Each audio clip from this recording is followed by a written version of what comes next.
Welcome, everybody, back to another fun episode of Wire2Wire Sports Podcast. I'm your handsome host, the NFL genius, Gene Walzak.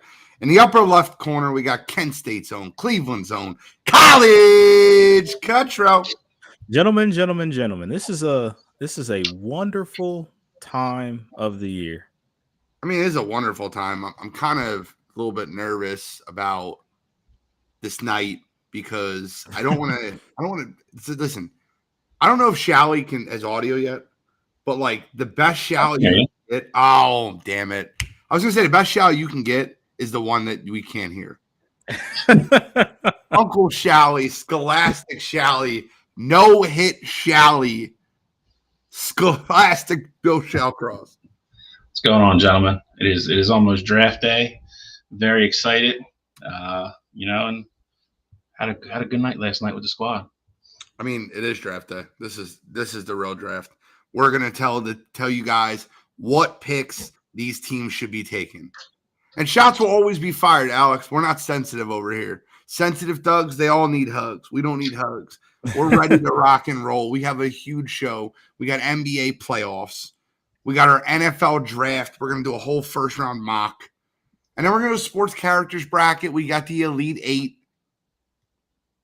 Final Four is already set in stone. I already know who the Final Four is going to be. No surprises there. But then the listeners will get their crack at how the finals look. So I'm ready to rock and roll. I'm ready to get fired up. Let's talk it this way. Let's start this way. NBA playoffs have been fire so far.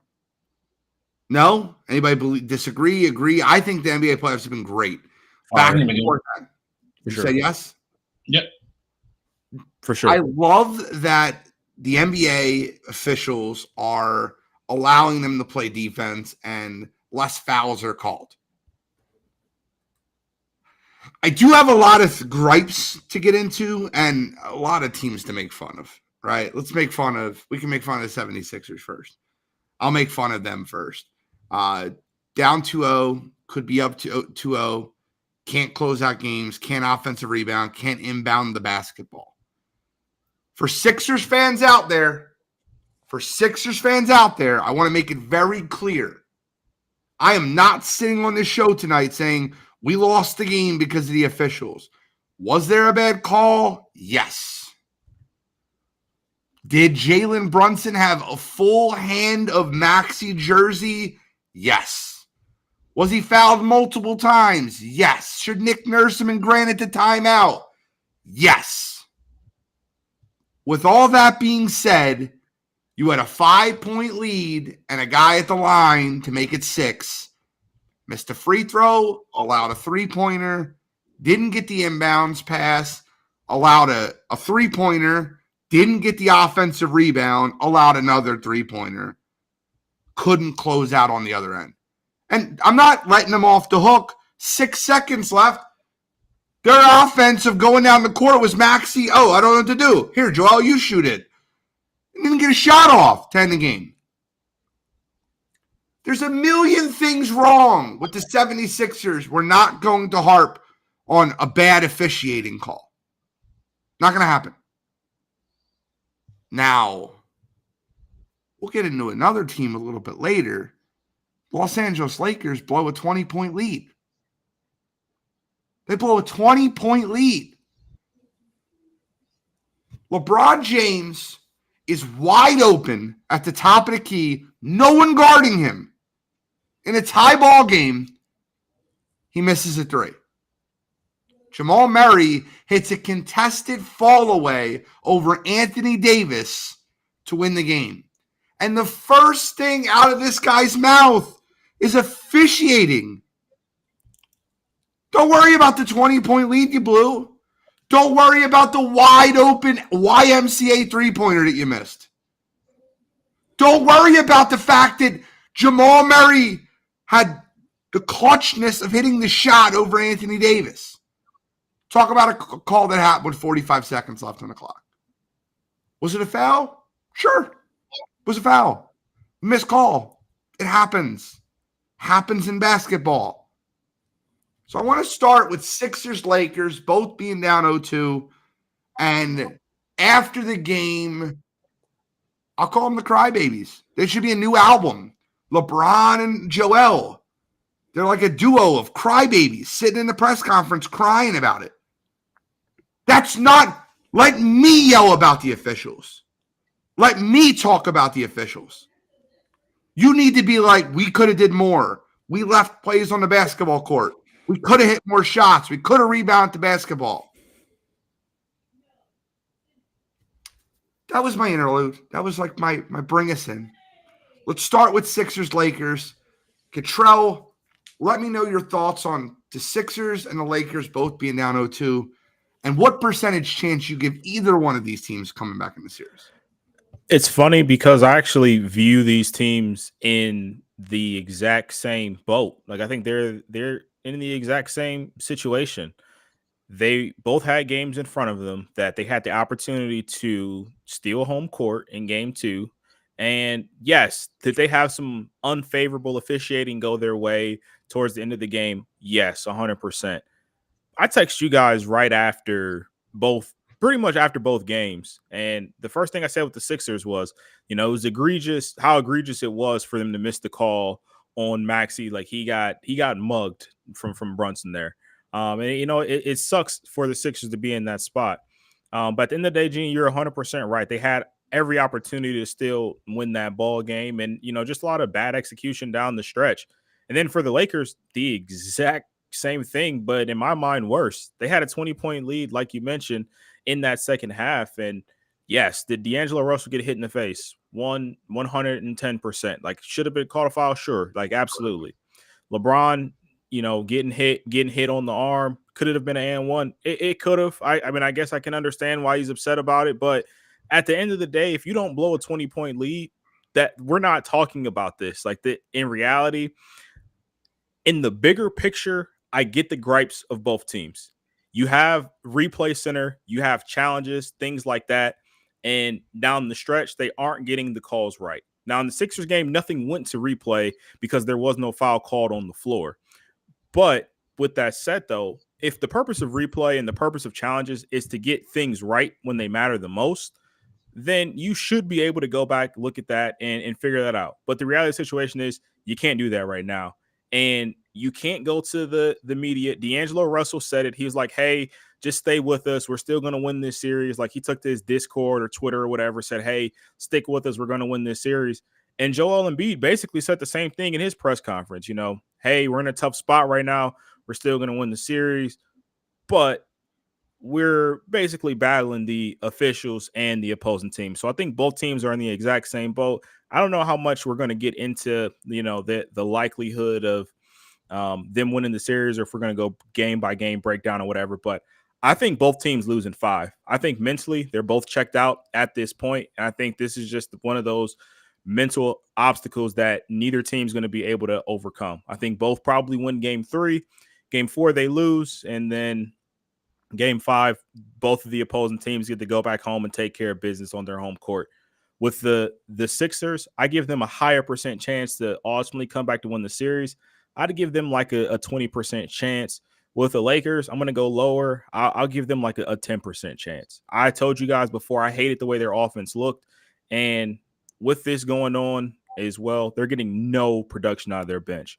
I think with the Sixers, their biggest thing is they need to rebound better. And I know Joel's hurt and he's not getting up there and soaring for rebounds. But if you rebound better, that game, that series looks totally different. Okay, so you said 20 and 10. Shally, it's time. I'm going to start with the Lakers. I was a lot lower on them, when we started this, when we did our pre-series breakdown. I only gave them a 10% chance to beat Denver. I thought Denver was a bad matchup for them. I think going down 0-2 the way they did, I think they're cooked. I think they're all in their feelings. See LeBron have an outburst like that, cursing in a post-game interview. It's definitely in their heads. I think they have to look in the mirror, even harder than the Sixers do, to be honest. You blew a 20-point lead in game 2, and your first bitch cannot be the referees. Me and Gene were talking about last night. I had a parlay with Denver in that game. And I went to sleep like Gene did because I just figured I was going to lose because they were down 17 when I went to sleep. Woke up with a bunch of money in my account. It just can't happen. You can't blow if you're blowing 20-point leads in the playoffs. Like there is no excuse. I don't care how bad the officiating is. You got to look within your locker room first. There's the highlight from the first game when they got it down to like 8. And there's like a scramble for a ball, and Anthony Davis just bends over and doesn't run. Just totally gassed, done. Doesn't even run down the court. LeBron at 40 is trying to chase down Joker to prevent a dunk. It's just not a good matchup for them. Denver obviously was going to turn it up a notch. They're a championship winning team. They've been there. They have that. They have that level. They kind of have that switch. They can switch. Switch on and go, and that's what you're seeing. I give the Lakers credit for keeping game 1 relatively close. They should have won game 2, and now that that's slipped away, I don't know. I think you'll know all you need to know about this series and how quickly it's going to end in the first 5 or 6 minutes of game 3 in LA. If LA does not come out on absolute fire with their, with their asses on fire, running around, hustling, making plays, and they let Denver hang around in that game, they're going to lose. That's how that's going to go. I gave the Lakers pre-series a 10% chance to win. It's 0 for me now. I have no way in hell are they winning 4 of the next 5 games against Denver. That's just not going to happen. Okay. They're cooked. They're done. Sixers is a whole nother story. To some degree, though, I mean, I have to be unbiased and impartial, and I have to give them tough love too. I think you look at the post game report that came out. They said they should have called 2 fouls in the end. There was 2 separate times. They should have awarded Nick Nurse a timeout. I get all that, but at the same time, it comes down to rebounding. I don't want to hear the JoJo excuses. I don't. If he's healthy enough to go out and score 35 points and get 12 rebounds, he's healthy enough to get 35 points and 14 rebounds. He got out rebounded in the last 7 minutes on the defensive glass by Isaiah Hockenstein 4 times. Cannot happen. It's inexcusable. Can't do it. Just can't do it. There's no excuse for it. The only difference with them is I think going back home, I would be shocked if New York, A, gets the calls they were getting at home in the Garden, and B, gets away with what they were getting away with in the Garden. I think the Sixers definitely let game 2 slip away. I think if they win game 3 and then they kind of settle back into the series and win game 4, then I think you have a series. But same thing. I mean, I need to see, asses on fire the first 6 minutes of the first quarter, in game 3. If not, then, they deserve what they get. I think New York's playing out of their minds right now. Between Josh Hart just having career night after career night, I don't think that's sustainable for 7 games. I don't. But you have to give New York credit too. Their bench is completely outplaying New York or Philly's bench. We have no depth. Buddy Hield's non-existent. It's a reason you can't play him in the playoffs. Plays no defense. If you're not getting offense out of him, he's worthless. Lot that's got to change, and they just got to come out with a mindset that Wednesdays or game 3 is their season. If they lose it, they're done. If they lose it, they might get swept. But I think there's a decent shot the Sixers go back to New York 2-2. I think the Lakers maybe win game 3, and then I think Denver wins game 4, and that series is pretty much toast. So I give the 76ers a 40% chance of winning the series, and I give the Lakers a 5% chance of winning theirs. I'll explain why. And I think the 76ers still look like the better basketball team for 59 minutes of the game. Like they just do. The problem is New York is the grittier team. Now, here's the thing that a lot of people just don't get in the NBA playoffs. Like we'll talk about the Phoenix Suns in a second. But role players play a million times better at home than they do on the road in the playoffs. It happens every year, and we forget about it. And then, like I remember last year's series, I forget who the Suns were playing. Might have been the Nuggets, but they went down 0-2, and they're like, they're going to get swept. And then they won the next 2 games. And then, they lost in 6. But I forget, was it the Nuggets? I don't know. But the point that I'm getting at is you look at the stat sheet from the 76ers and Knicks game. The Stars played well. Maxey at 34, Embiid at 35. Tobias had 10, and nobody else in the team. Kyle Lowry had 8. Oubre had 4. Batum had 6. You have to get more production out of everybody else that's not Maxey and Embiid. And you're going to get that at home. Now, on the other end, when you look at the New York Knicks, you got double digits from Anunoby. You got 14 from Hartenstein. You got 21 from Josh Hart. You got 19 from DiVincenzo. Whereas you're not going to see that in Philadelphia the same way. You just won't. And it's the way playoff basketball happens. Now, what makes Denver so much different than New York is they have guys that have been there, and a first-round matchup up 2-0 is just not going to be – they're not going to flinch going into LA. They've beat that team 10 straight times. That is what it is, right? I'll say this, and we can give Buddy Hield – see, I think it's – don't take this the wrong way, Bill. It's not a Bill thing, but everybody does the same thing when it comes to the 76ers. When it's Tobias Harris, you either love him or hate him. You like him or you dislike him. I hate him, and I'll be very clear with that. But, I think it's funny how, a lot of people, and Bill did the same thing, do this, well, Buddy Hield's non-existent, that's why you can't play him. And then you'll hear, I heard somebody last night talking about Kelly Oubre has 7 points in 2 games. He's been terrible. You got a guy that makes $35 million, has 14 points in the fucking series. That's not okay. He stinks. And granted, we all talk about the contract, but he's soft. I can't take the softness. I'll tell you right now, anytime Tobias Harris is racing to the lane and shoots a layup with his left hand, I guarantee you it'll be too hard and it'll come off the front of the rim. It happens every time. Every time. He stinks. I need every role player to step up. Tobias. I need Oubre. I need more Batum. I need Lowry to continue giving me what he's giving me. The 76ers will be fine. They'll win games 3 and 4. Game 5 will be who wins the series. That's why I give them a 40% chance. Game 5 winner will be who wins the series. Not game 7, because I feel like that 76ers team will fold if they play a game 7 in the Garden. I do. I just think they're soft. They've been soft. They've always been soft. The Lakers are cooked. Now, there's not just these 2 playoff series.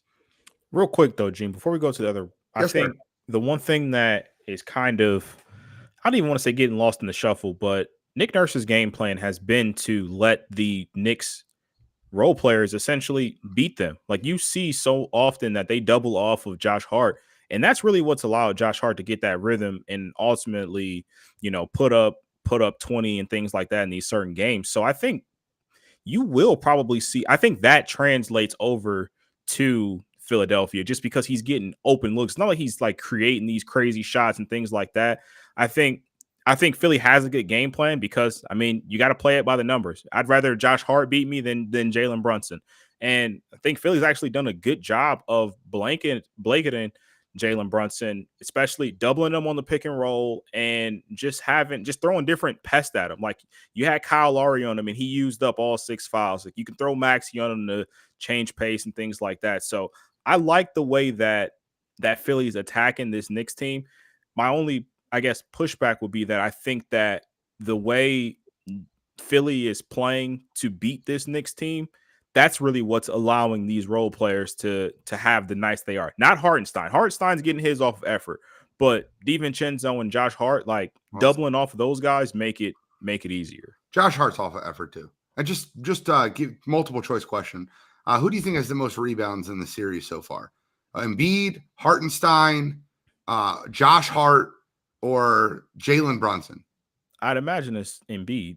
It's Josh Hart. He had 15 rebounds in game 2. He had 11 rebounds in game 1. The guy's 26 rebounds in 2 games. Well, Hart as well. But when you're hitting open 3-point shots, that's going to make it easier to score as well. I think that Josh Hart's heart is incredible. I think the Nova boys are always going to be able to give Philadelphia issues with their effort. I think Philadelphia needs their role players to give more effort and better effort on the floor. Just I agree. no doubt about it to me. But it's not just Philadelphia. It's not just the Los Angeles Lakers. I do have to make fun of another team. There's a third team I need to make fun of. Do you remember when the Suns made the trade and they brought in Bradley Beal and they moved out Chris Paul? I remember that day. We talked about it on the show. I said, they don't have a point guard on the roster. They do not have a point guard on the roster. And they still don't have, if you go to the Suns depth chart or the Suns like roster, there's not one player listed as point guard. Did you know that? I do, because I looked at the stats a couple days ago. It's insane. And for that Suns team, they're down 0-2, which is amazing, and I love it. I'll relish every Kevin Durant loss. The person that took the most shots for the Phoenix Suns in Game 2 was who? Watching the game. Who took the most shots? Booker. No, Booker, I feel like didn't even take like that many. It had to be either Beal or Bradley Beal. Yeah, it had to be Beal. You got Durant and Booker and Bradley Beal's leading, shooting. He's got the most shots. He had the most assists. Why is the ball in Bradley Beal's hand so much? He's the third best star on the team. Kevin Durant, Devin Booker. Guys, I seen something earlier, and look, it's fun to me to make fun of Devin Booker. I love it. It's one of my favorite things in the world. Where do you have Devin Booker in the NBA playoff? Like players, where do you have him ranked? Top 10, 5, top 10, top 15, top 25? Definitely not top 5. And even we broke it down last week. Like I said that I thought Ant was going to be the second best player in this series, right behind Kevin Durant. So, I mean, I'm not shocked. Ant's been the best player in the series. Ant has been the best player in the series. Well, game 1 he was. Game 2 he didn't play that well. I was going to say game 1 for sure. Kevin Durant was pretty consistent in both games. He just didn't shoot the ball enough game 2. But hey, you got to give credit where credit's due. That Minnesota Timberwolves defense is translated to the postseason, and being able to lock up that Phoenix Suns team that if they're not creating their own shots, they're not having any offense. Like that's a team that, like you said, no point guard. That means nobody is running the offense. And you can definitely tell when Minnesota is in their zone and when they're locked in, they got guys everywhere and they can pretty much either switch and be comfortable or hedge things. And it's like, hey, if you guys get downhill, get to the rim, we got Rudy and or Cat in there to make shots tougher. So I love what I'm seeing out of this Minnesota team. Mike Conley even set the clock back yesterday while Ant was struggling, and he looked like the former highest paid player in the NBA that he was with that Timberwolves team. I like what I'm seeing out of them. But like you said, though, Gene, I'll be curious to see what happens when this Minnesota team goes on the road. Does the defense travel with them? Does it translate with them? And do you still get the same production out of guys like Mike Conley or Jaden McDaniels and things like that? No, you're right. I think Phoenix goes home and wins a game, maybe 2. It's going to happen. And everybody's like, what happened? Phoenix turned it on, and here's Durant. But it's funny to me because they're going to lose the series. And it's funny to me watching this team fall on their face. Shai, what are your thoughts on the Suns Timberwolves? I mean, I think you guys have kind of both hit on it. The word that comes to mind for me would be balance. Minnesota is just playing balanced team basketball. There's not one guy going out trying to score 40. And now the Cat's back completely healthy with Rudy. They look like they did at the beginning of the year when they were the number 1 seed for the first 3 months of the season. They're just playing good basketball. Like Cottrell said, Mike Conley, looks kind of revived a little bit. If you're going to get that type of Mike Conley for the next, month, they're going to be a tough out. They're going to make you work defensively, and they got 5 guys, not that can necessarily light you up, but they got 5 guys that could score. And they're, like I said, they're balanced. They're balanced, and they play unselfish basketball. And it's kind of 5-on-3 right now. And like you said, you got the wrong guy taking the most shots for Phoenix. But again, when that trade happened, none of us on here thought it was a good trade. So it's not surprising. Bradley Beal is what he is. You're taking the ball out of the hands of the 2 better players on the team. That's not a good recipe for playoff wins. let me get through the other two, in my opinion, blowout series. The Celtics, I think, are going to run through Miami without Jimmy Butler. Hot knife through butter. That's going to be a sweep. That sucks for Miami. And I think the Cavs continue to dominate Orlando, like I said they would. Orlando is a terrible matchup for them, and Jared Allen is absolutely dominating the paint. Just to be very, I think Orlando steals one at home, though. They might steal one. But I agree. I mean, yeah. I mean, they can't shoot. Orlando can't shoot. And that's a terrible thing for a team that can rebound like Cleveland. When you have Jared Allen and you got Mobley coming in and you can't shoot, it's not going to work. It doesn't work.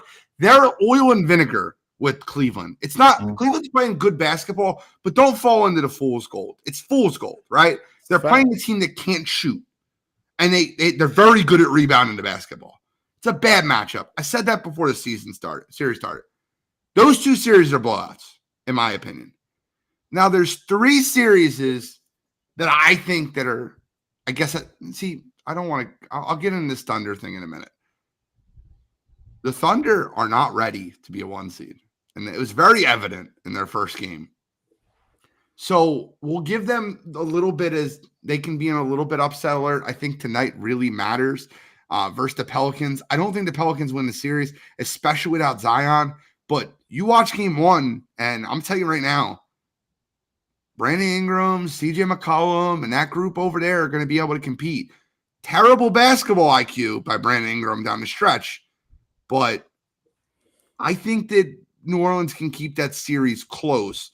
I think that's a Thunder, like a close 5. Is that fair? A close 5. See, the one thing that gives me a little bit more concern than Eugene is that I agree with the sentiment about these role players on the road, but New Orleans was in that game because of their role players. Trey Murphy played great. You got good minutes out of Herb Jones. Like Brandon Ingram and CJ McCollum, they didn't have anywhere close to games that you would expect them to have in this kind of playoff setting. And so I think if you can just get one of those guys to turn it on, you're going to be in for a series. After what I saw game 1, I know it's probably heartbreaking for the Pelicans to lose that way. For them to look like that in Oklahoma City, I like the Pelicans to win this series. I'll go out on my branch here, and I'm taking the Pelicans to win the series. You're nuts. That's fine. That's fine. You're crazy. They're not going to win the series. It's going to be a close 5. When they get destroyed tonight, I think change your tone. I saw the game. So you don't get good minutes from Brandon Ingram or CJ McCollum, and you lose by what, 1? Like, I like the Pelicans' chance to win that series. Okay. I don't think you got great. Josh Giddey was terrible. Lou Dort was awful. You can say whatever you want. You can say what you want about the Pelicans not getting good minutes. They're third. Actually, Chet didn't play well. So they got a good game out of Shea and Jalen Williams. That's it. So they're two of their 3 best players. I'm telling you, man. You'll see tonight. You'll see tonight. They're gonna blow them out tonight. I actually agree with you on this one. I mean, I don't think you really say CJ didn't play well. He had 20. I mean, I think he was like 9. He was like 9 for 25. I would hope he had 20 on 25 shots. 22. But yeah, Chet didn't play well. I mean, Josh Giddey had 2 points. I mean, I look at it. I think Oklahoma City looked like what, to some degree we thought they were going to look like. They look like a team that's a number 1 seed playing at home in a playoff game for the first time for a lot of guys on that team. They looked a little nervous. I agree with Gene too. They were winning most of that game. That game got tight. They did a couple stupid things at the end of the game that let New Orleans kind of back into the game. And if they don't do that tonight, I think they win comfortably, especially with no Zion. I think Ingram and CJ can have great games. I don't think you're going to get 21 out of Murphy again. And I think Chet and Giddey and those guys play a little bit better, and I think Oklahoma City wins. I think if Zion's in the series, it's a different series, but I don't think you're going to have those jitters from Oklahoma City. They got the first one out of the way. They hung on. I think they look a little bit more composed and a little bit more settled tonight. I think they take care of business tonight. Now, the 2 series that everyone is debating on, the 2 series that are basically almost like pick'ems at this point, are the Clippers Mavericks and the Pacers Bucks. They're the two series that we're in my opinion. They're 1-1. Both teams took a game on the road. Kawhi Leonard came back in game 2, lost. Didn't play game 1. They won by 100. They didn't really win by 100. They were up by 100 and almost gave up the lead and ended up winning the game. Have your thoughts changed at all on these series? Mine haven't, right? I still think the Clippers win the series, and I still think that the Pacers win the series. I haven't changed anything. Like, the first 2 games were exactly what I thought they would be. I thought the Pacers would play better in game 1, but if you watch the second half of that game, they outplayed Milwaukee the second half of that game. Dame went unscorched earth in the first half of game 1. And then I don't think he had a point in the second half, maybe 2. The whole second half. He didn't score in the second half. And that's okay. You didn't have to. You're up 30. Then he drops 34 again next. But what I see when I watch that Milwaukee Bucks team is a slow, unathletic team. And what happened in game 2, very simple. What happened in game 2 is Indiana ran. And when they start hitting shots and getting stops defensively and start running, Milwaukee's too slow. They're frigid. They're just they're not athletic. And I don't think maybe Giannis comes back game 3, maybe game 4. I don't know. But if Giannis isn't playing this series, I got Indiana winning this in 6, and I don't think it goes to game 7. If I'm Milwaukee, I'm saving Giannis until game 5 because even if you go down 3-1, I think with Giannis back, you could still win the series. You give him 3 games, essentially 3 more games, where that puts him on the bench for like another week or so and just really establish, see where he's at. But with that Pacers team, I mean, it's just going to be interesting to see. They shot the ball a lot better in the second game, and Miles Turner was able to hit some open shots, and you could tell that Milwaukee's game plan was to just try to limit Halliburton and just throw a lot of bodies at Siakam, and they were doing that. But Pascal's had his way in this series, so you got to give him a ton of credit for stepping up there and really just taking over that number 1 spot. I think this series gets interesting because I think the X factor in the series is going to be Bobby Portis. You know what Dame's going to give you. You're so right. And Bobby Portis was the only player on the Bucks last night that had like a good plus minus. I think it was like -5 for the game. They lost by 17. Like when he came off the court, it was so obvious. Yeah, you could see it because not only was he the guy who was sticking Siakam, but when he was on the court, I mean, he was as crazy as it sounds. He was like the number 2.5 option on offense for Milwaukee. Like it was a pick and roll with him and Dame, or it was Chris Middleton ISO. Like that was pretty much the entire Bucks offense. So if Bobby Portis is able to play more, pretty hot from 3, but but that wasn't. They weren't consistently going to him or setting up plays. Yeah, for you're him. right. He was just kind of hitting some open stuff there. But if Bobby can play more minutes and just get, I guess, more physical with Siakam, like he's going to be the X factor in this series. I'm still on the opposite side though of Eugene. I still like the Bucks to win the series. I do think you see Giannis a little bit later on. And then as far as the Clippers and Mavs series goes, I think games 1 and 2 went similar to how I thought they would, just how they split and things like that. I still like the Mavs to ultimately pull it out, probably in 7. But you could definitely tell that Kawhi being back in the lineup has affected those guys. James Harden looked as confident as ever game 1, knowing that he was going to be the guy and, being able to put up points, things like that. But once Kawhi got back, it almost felt like they didn't know who to give the ball to. It's like, all right, PG, you get the ball for a little bit now. Russ, you can get the ball a little bit here. Kawhi, you can have the ball a little bit here as well. Their offense just seems out of whack. It's going to take time to get adjusted to that, and I think they will, but I still like the Mavs to get it done in 7.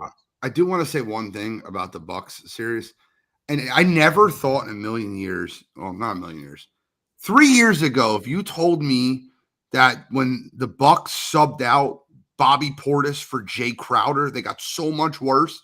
Dude, Jay Crowder's been the worst player in that series. I just want to be clear. He's a cone. He's been terrible. Cone. A traffic cone. Shao, your thoughts on these two series? I know you have some thoughts on the Bucks. Sorry. Yeah, that's another parlay story for last night. Oh, so bad.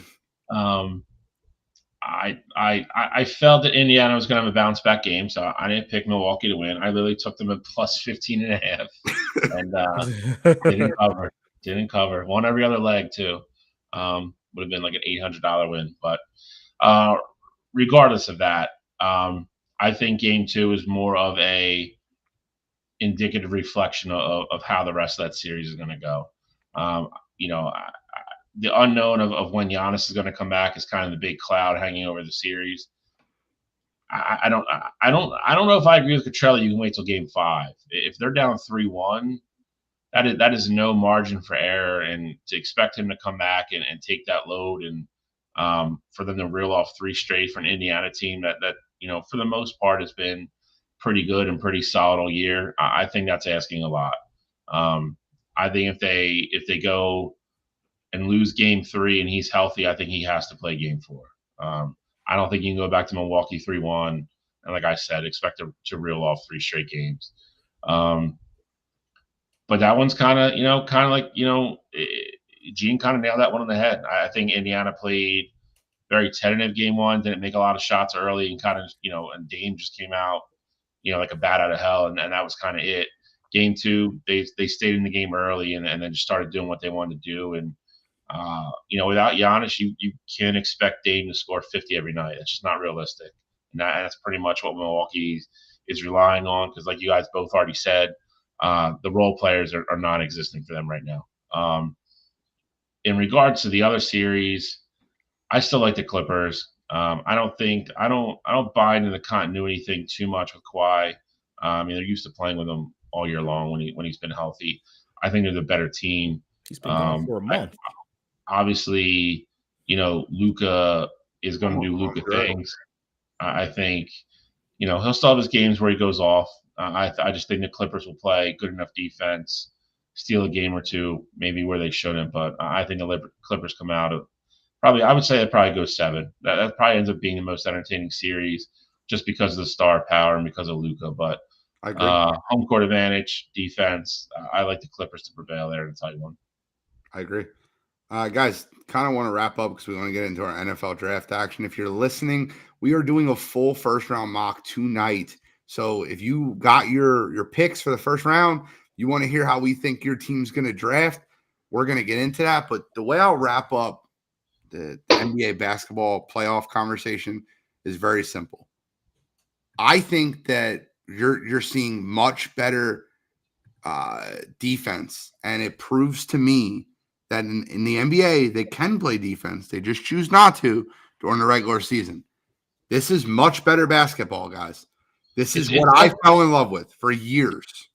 It's definitely better basketball, but part of that is they're letting them play. I wouldn't necessarily say everybody's playing elite defense. Look no further than the Sixers-Knicks game. There's guys coming off. Every screen guy's coming off. You're seeing jerseys being pulled, stuff like that. I get it. It's kind of like holding in football. You could probably call it every time. But when you're clutching and grabbing like that, it's going to come off one way. But at the same time, they're letting them get away with, This might be unpopular, Bill, but here's a suggestion I have for the NBA. I think officials should be assigned to series. I think I don't disagree with that at all, because I think it's just like baseball. I think baseball, you get a crew of umpires to get assigned to this series, and they stay with those teams until the series is over. Yeah. So if you keep the same officials the entire series, the way they're calling it. Yeah, yep. Correct. Like they're allowing this. You can get a little pull on the rebound. But like every game when it changes, it's just okay. Like Game 3 in Philadelphia, I guarantee you, especially after all the officiating gaffes that happened in New York, I guarantee you Philadelphia gets a ton of home cooking in Game 3. They might throw Scott Foster in, called the series extender, throw him in there. Like, that's what I mean. And like the NBA, it drives me nuts. I don't want to see Philadelphia get home cooking in Game 3. I want them to be able to win the basketball game. The Knicks are going to get a lot of touchy stuff at the beginning of that game. That's going to really make them change the way they play. I was joking last night with Gene at the field. I would bet so much money on the Sixers to win and JoJo to have like 40. I think they win by 20 in game 3. Yeah, I don't disagree. It smells like that to me. Agreed. All right, let's get into our NFL draft action, baby. I'm fired up. And by the way, I got to give Bill, listen, I trash Bill and Cottrell every opportunity I can, but it's all on jokes because I love them. I love them like they're family to me. And this year, they've given me the gift. They've given me the gift that keeps on giving. They allowed me, not only am I getting the number 1 overall pick, I'm getting the Philadelphia Eagles pick. I don't think I've had it ever. I know one year Cottrell had it. Bill had it a couple years. I have never had it. I get it this year. I thought you guys swapped. You both had one year I had the Eagles didn't have our first round draft pick. But you had 2 last year. Did I get one of them? I think you got one of them last year. I might have got one of them. Okay. He had the second one last year, though. That's why I just took myself out of it this year because I just to let him have it. It just ended up being that he had to have number 1 then. Billy Walker, the perfect game eliminator. I'm kidding, Billy. Jeez. He's not. I'm not. I love Billy Walker. Listen. No, nobody's mad. Nobody's mad. Nobody's mad. But that's the way it went down. It's whatever. Man. He almost threw a perfect game in slow pitch softball. To me, that's just insane. Yeah, Billy had listen, I love you, Billy. I'm not even going to say anything bad, but it is everybody loves Billy Walker on our team. No, he's probably the most beloved player on the team, if we're being honest. Yes, facts. He's a great human being. Let's get into our draft action. But he did screw up my perfect game last night. Well, I've been blessed with the number 1 overall pick, and unlike the Chicago Bears, I'm going to make this short and sweet and make it very easy for you guys. Do we need a sound? Am I getting a sound? Yeah, we got to do this the right way. Got to be patient.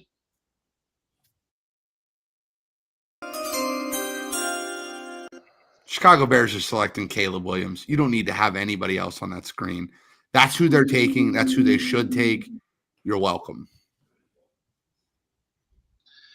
All right. Well, I'm not going to waste a lot of time getting the card to the podium here. So Washington Commanders, sorry, Jesus, get sued. Washington Commanders are ready to select.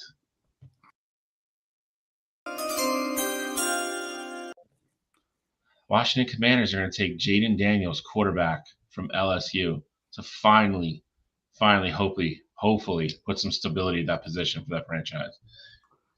That's the move too. Like we're going to talk about some of these picks, not talk about all of them. That is 100% the move for them. And like to not be a smart ass when I say this, you didn't hire Cliff Kingsbury to draft Drake May. That's not why you hired a guy that's coached Mahomes and Kyler Murray. We're just going to go against the grain here and go with Drake May. Not happening. So I'm on the clock here, and what I would do here is trade the pick. I trade back a little bit just because I think I'm not 100% sold on Drake May here. So I'd move back, try to move back like, maybe 2, 3, 4 spots like that and get your quarterback. But we're not making any trades here. So if I'm the GM of the Pats and I got the pick here, we're going to go with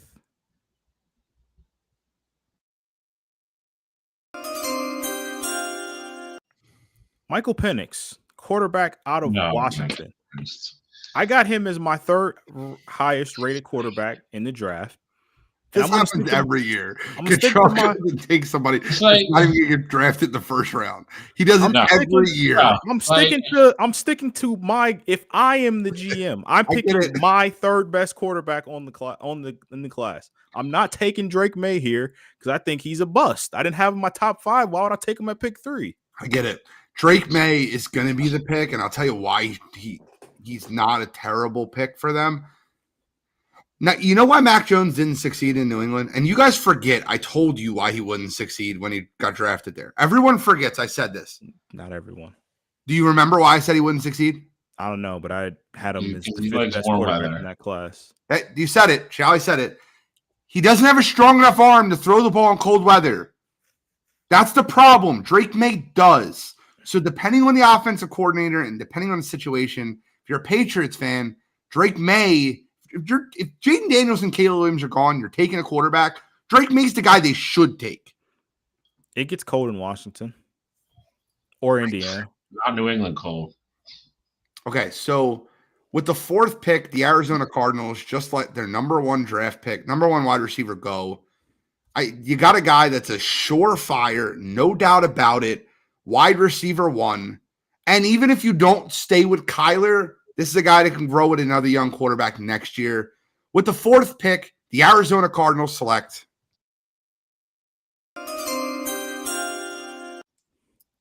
Marvin Harrison Jr. I don't know if anybody's had like 2 like absolute like easy, just like spot on. Like everybody knows both those players are going there picks, and that's not a slight towards you. I'm just saying like it's the way it worked out this year. But it's like those 2 players have to go to those 2 teams.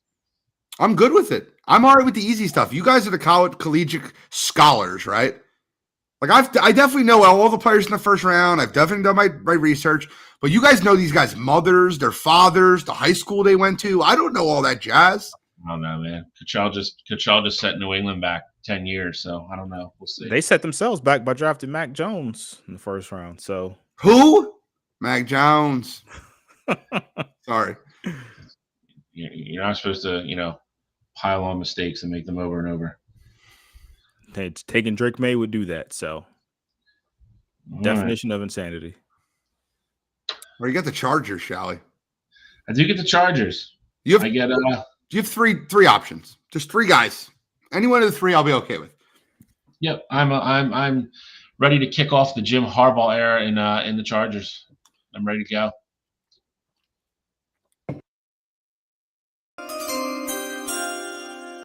With number 5 pick, the Los Angeles Chargers are going to get their star quarterback some help. They're going to draft Malik Neighbors, wide receiver, LSU. I'm all right with the pick. I don't agree with it, but I'm all right with it. Okay. Tuesday. All right, I'm kidding. All right. Well, with that being said, the New York Giants are on the clock and the pick is in.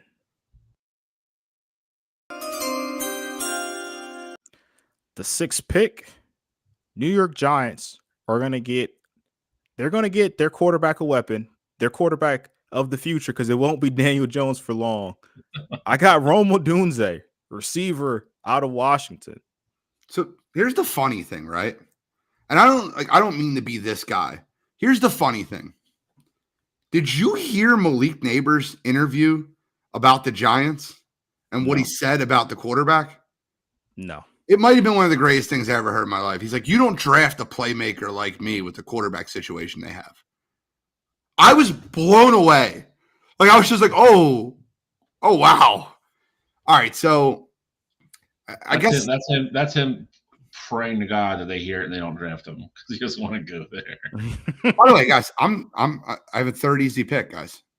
Who can you guys remind me who the new head coach is of the Tennessee Titans and what his previous role was? Brian Callahan, OC of the Bengals. And what was he before he was an OC? Offensive line coach. That's what he is. That's what he was. That's what his dad is, legend. And I'll tell you right now, it makes perfect sense. They had huge issues on the offensive line last year. They let our old Andre Dillard go. And with the 7th pick, the Tennessee Titans are making a very easy pick.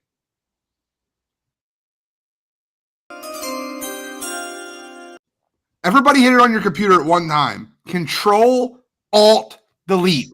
Joe Alt is going to be deleting defensive ends in the league for years. Simple pick for an offensive line coach. He is the one constant person that has not changed a team in any mock draft I've seen. Like, he's going number 7 to Tennessee in every single one I've looked at.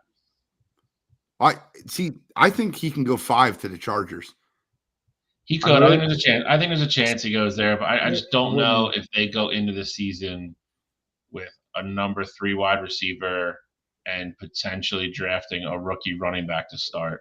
Yeah. To me, I think that wouldn't make sense to the Chargers because with Slater, I mean, then you get one of them out of position. A lot of question marks there, in my opinion. Yeah. All right, Chow, you got the Atlanta Falcons. The Atlanta Falcons are on the clock and ready Kirk to pick. Cousins. Kirk Cousins. Kick it off. With the number 8 pick, the Atlanta Falcons are going to draft the first defensive player in the draft. Oh, They're going to go with Dallas Turner, edge from Alabama. I like it. I like it.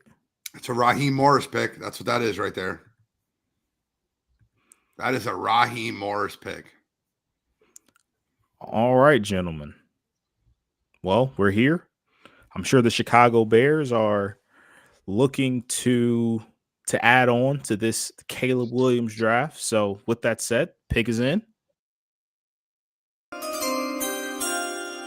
You better not do it. Don't do it. I'm doing what the Chicago Bears should have done with Justin Fields, giving them even more weapons. The rich become richer. Give me the best tight end in this draft class, Brock Bowers out of Georgia. I was about to have my fourth easy pick because that's 100% who's going 10. That's what I figured. I hate you. Well, Rome might go 9 to the Bears in real life, and then Aaron can get his tight end. I really don't like that you did that. What a jerk. The jerk store called. They ran out of you. All right, so Sheldon's trying to mess up this whole draft. well, here's what I'm gonna do, right? I think the Jets are gonna take Brock Bowers. That's who I think goes to the Jets. I think the Jets find a way to get Brock Bowers. But if I'm in this position, last year got ruined because of one position on the football field. And it's the offensive line. Aaron Rodgers got hurt. When Aaron Rodgers gets hurt, you got nothing to go to. So I'm going to get him some backup, and I'm going to get him a guy that's going to protect him. You have a very old left tackle that's not going to be able to play for them. So I'm going to go out and get Troy Fatanu, the offensive tackle out of Washington, to protect Aaron Rodgers. Sorry, I didn't do the ding, ding, ding. Sorry. That was unprofessional of me. Unprofessional. Bill's the pick in. Pick is in.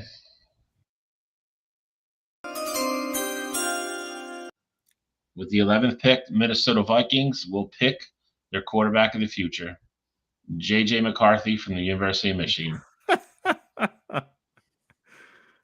I actually love that pick for them. Well, I'm glad I don't have to pick him because he wasn't going.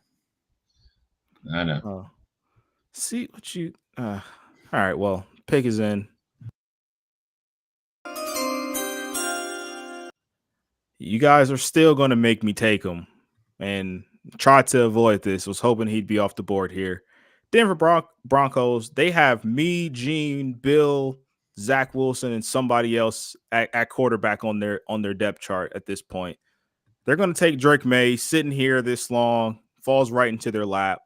They got to do something. They got to make something shake. So they'd go Drake May in this situation. They don't do well when good quarterbacks fall in their lap. They could have Justin Fields. They blew that too. Well, it's funny that you just took Drake May because I probably would have took him 13 in this situation. But guess what? I'm okay with doing that because I'm going to do the same. You want to go off the radar? I'm going to go off the damn radar. With the pick is in for number 13.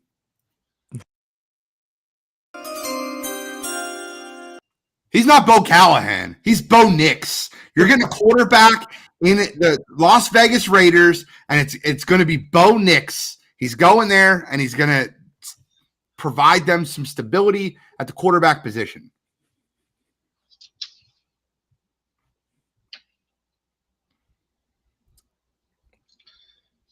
No, I wanted to change my pick. So, New Orleans Saints are on the clock, and they're ready to pick.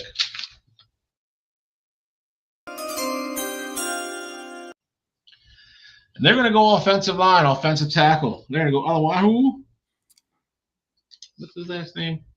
You talking about Fashanu from Penn State? Fashanu, offensive tackle from Penn State. Hey, keep it simple. Olu. Just go Olu. Olu. Fashanu. Offensive tackle, Penn State.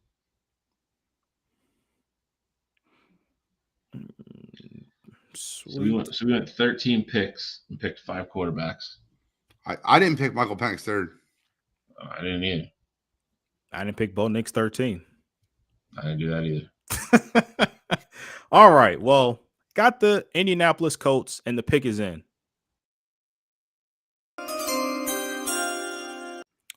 Indianapolis Colts, they need some help on the defensive side of the ball. And with that said, I think they have an opportunity to get the best defensive back in the entire class. So with the 15th pick, Indianapolis Colts select Terrion Arnold from Alabama. All right, so it leaves me with the Seattle Seahawks. And this is a mess situation because a lot of mocks have Dallas Turner here. A lot of mocks have guys that have already went here. But that's okay. I'm all right with it. I play hurt. I play ready to rock and roll. So the pick is in.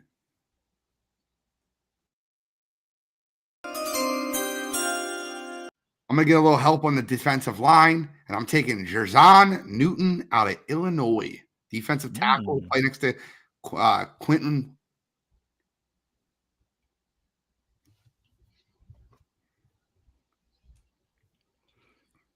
All right, Bill. Terrion Arnold coming off the board screws me a little bit, but Jacksonville's ready to go.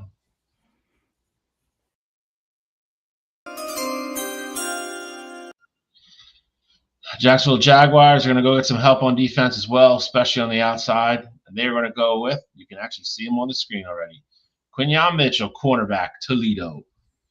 Yep. I like that pick. I like that pick a lot. Well, the Bengals are on the clock, and the pick is in.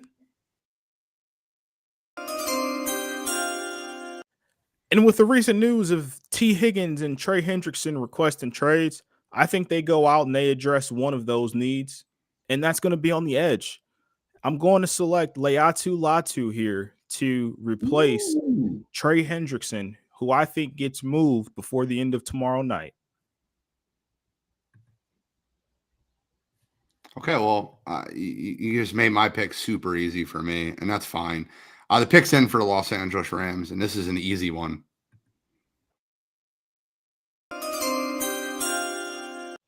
I'm taking a Marius Mims tackle out of Georgia. That guy's a monster, and not a guy I'd want to be in a fight with. Give me a Marius Mims. All right. Pittsburgh Steelers are on the clock, ready to select.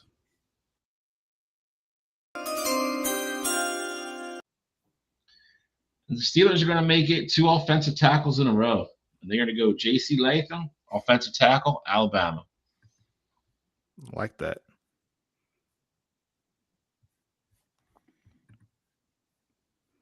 I cannot wait.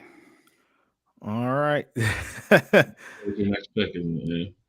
All right. So with the Miami Dolphins, the pick is in.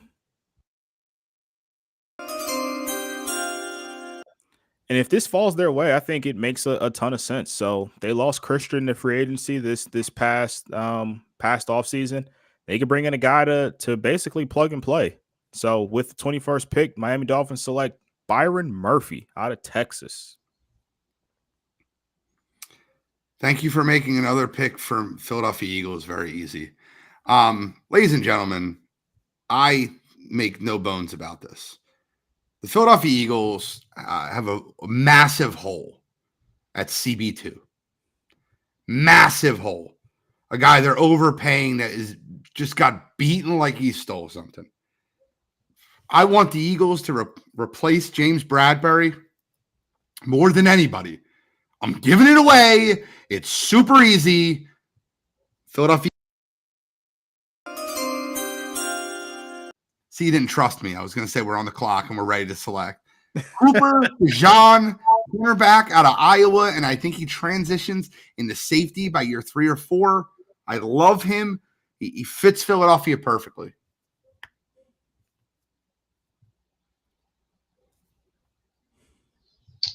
All right. Minnesota's ready to make their second first-round pick.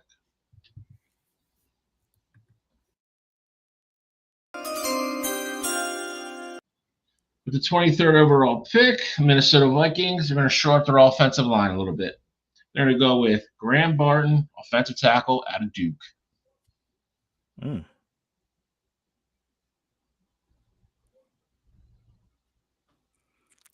All right. Well, got the Dallas Cowboys. A lot of needs there on that list.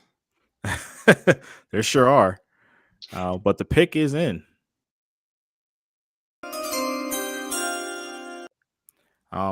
I got the Dallas Cowboys getting a player that's not too far away from them currently.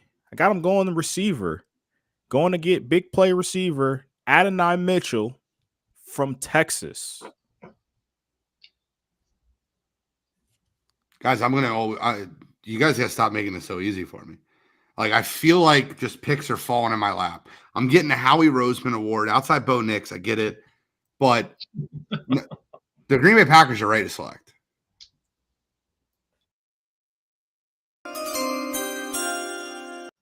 Aging tackle lead into a young tackle. Give me Talisi Fuagu, tackle from Oregon State University.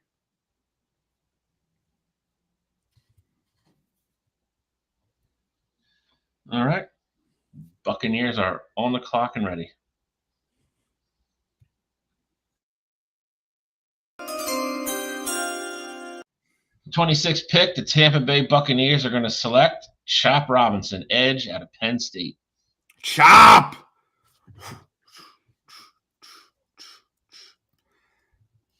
I didn't realize how easy I had it in this draft. I really didn't. I'm not like trying to be rude when I say this.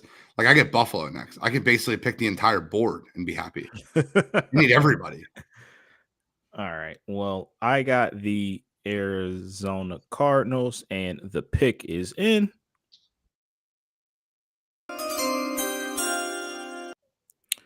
Well, we already got them a weapon on offense, and I'm going to shore up the protection on the offensive line, and we're going to go out and draft the best center in the entire class. So, 27th pick, the Arizona Cardinals select Jackson Powers Johnson out of Oregon.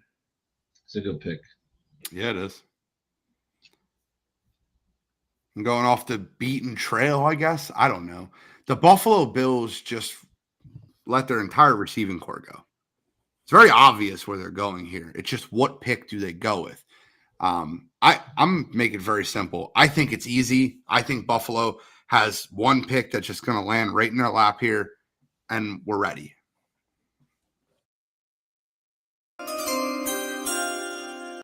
Now, as you guys know, I don't have him ranked as my fifth receiver on the board, but I do have him in a better situation in Buffalo. I don't think Xavier Worthy would be a great fit in Buffalo. Well, they already have Khalil Shakir. I will take Brian Thomas Jr., wide receiver out of LSU. I think they'd be really happy if he fell to them. I agree. Facts.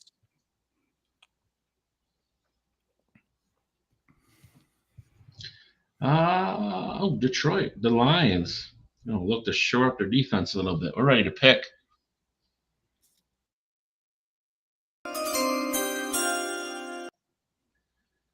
I think they got two guys they could choose from here. I think they're going to be happy with either one of them. But I'm going to go with the one that I think has a little bit of a higher ceiling. The Detroit Lions are going to take Kool-Aid McKinstry, cornerback, Alabama.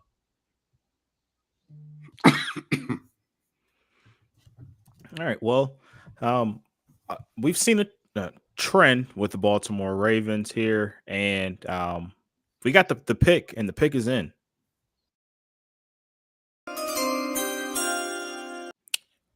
So actually, I think this Ravens team, they struck a pot of gold last year with Zay Flowers. Now let's add more weapons. You can't give your quarterback enough weapons here. So with this pick, we're going to go with Xavier Worthy, the guy who ran himself into the first round here into the Baltimore Ravens. I'm torn on this pick. I'm between two guys, and I think I know where I want to go. I'll be very clear. I think the 49ers need a little offensive line help. I do. But I also think they need help at another position, and There's a guy that's just I don't think will be there at pick 31. It's still there. So with the 31st pick, the San Francisco 49ers are ready.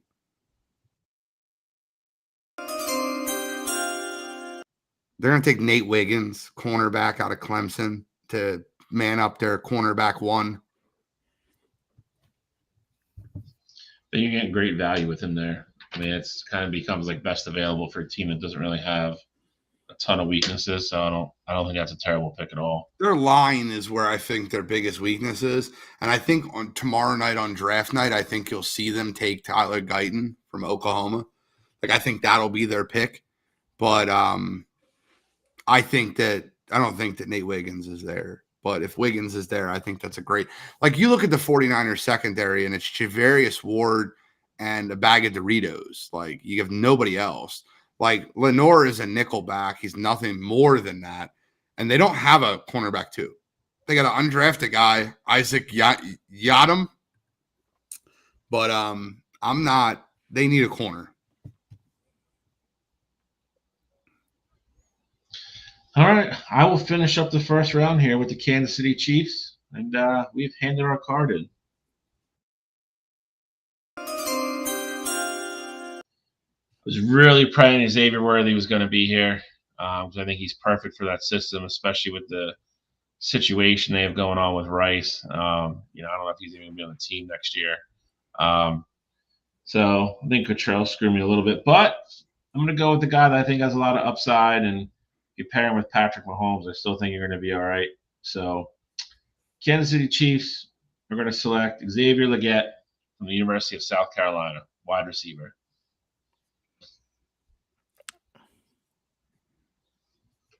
They're going to go up and Legette them. What? They're going to go – I'm just kidding. I want to see the can you get that off? Nope. All right. This is our first round. So last time we did it, I want us to do the same thing we did last year. I want you to look at one pick in the first round you completely disagree with that you didn't make. And I want you to look at one pick in the first round that you love that you didn't make. You're like, wow, that's a great fit. So in this first round, and we'll go in reverse order, 3, 2, 1, Cottrell, what's one pick that you really love where he landed that you didn't make the pick, and then one pick where you're just like not a fan? One pick that I love is I love McCarthy going to the Vikings, especially if they can get him at 11. I don't think that's going to happen, but I love the value there, and I think that'd be perfect for them. Pick that I don't necessarily love here. Graham Barton at 23, especially when you got Fuaga and you got Tyler Guyton left on the board. I think they could have got better. Vikings could have got better value there. So what I give the Vikings, I take it away with Graham Barton. Okay. Shally, who do you love? Who do you like? Hate? I'll go hate. Listen, I mean, I ultimately think he probably ends up going in the first round. I think he just goes way lower though. I think Michael Penix Jr. at 3 is just a stretch that I am just completely uncomfortable for. With I just don't think you can take a guy that is going to have to potentially develop that much at number 3 if you're trying to reshape your franchise.